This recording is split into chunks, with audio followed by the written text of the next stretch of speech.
as the clock winds down.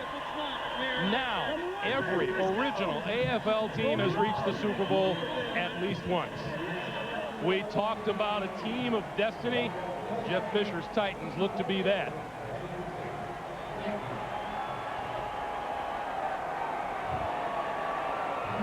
Our final score, the Tennessee Titans 33, the Jacksonville Jaguars 14. Coming up next, we'll be sending you down to Jim Craig, Randy, and Jerry for the American General post-game show. We'll have a wrap-up of this game and the presentation of the Lamar Hunt Trophy. That's right after these messages. The Tennessee Titans on their way to the Super Bowl as champions of the AFC.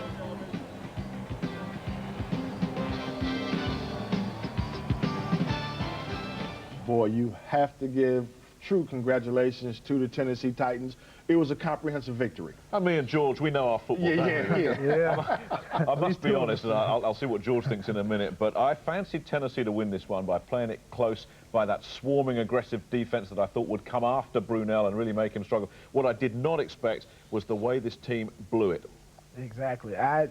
That's uncharacteristic of Jacksonville. You know, they're usually in the top 5 in the league as far as turnovers from the offense perspective, and for having to come out in a game of this magnitude and have 6 turnovers, that's unacceptable. I'm sure they'll address that over and 100 yards of penalties as well. I mean, that's just not what you expect from a Tom Coughlin offense. Anyway, let's have a look at some of the highlights. Let's go back to the first half, which was a good half for Jacksonville. I thought they had things pretty much in control, and so did you, George, I know, as we see Brunel going to work there, looking for Kyle Brady. Got him. Kyle Brady one-on-one with the linebacker, and that's 7, and they were looking okay at this point.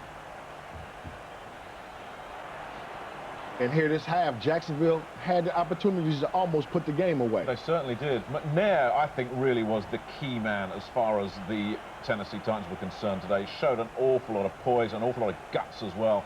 There he is running for a first down, and here he is running for his life once again. Bryce Pott will rue that one.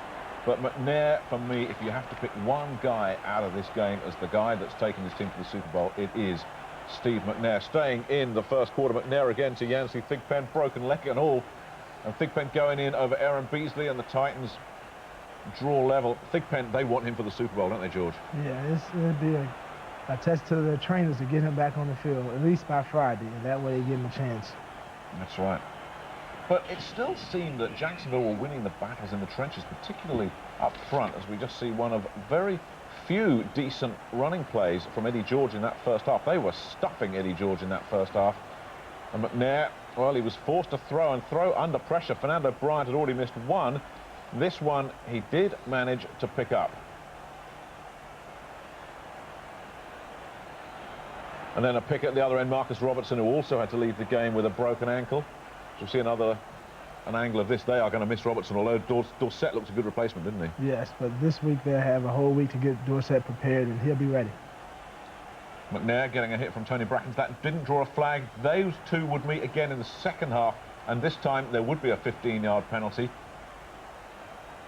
Brunel handing it off to James Stewart. And really, I think this was, you could almost say, the last big play of the game for the Jacksonville Jaguars. Big James Stewart rumbling in from 33 yards out. They seem to be winning it, and for me, this the turning point of the game. Reggie Barlow coughing it up. It only cost him a field goal, but from that moment on, these Jaguars could do nothing right. Exactly.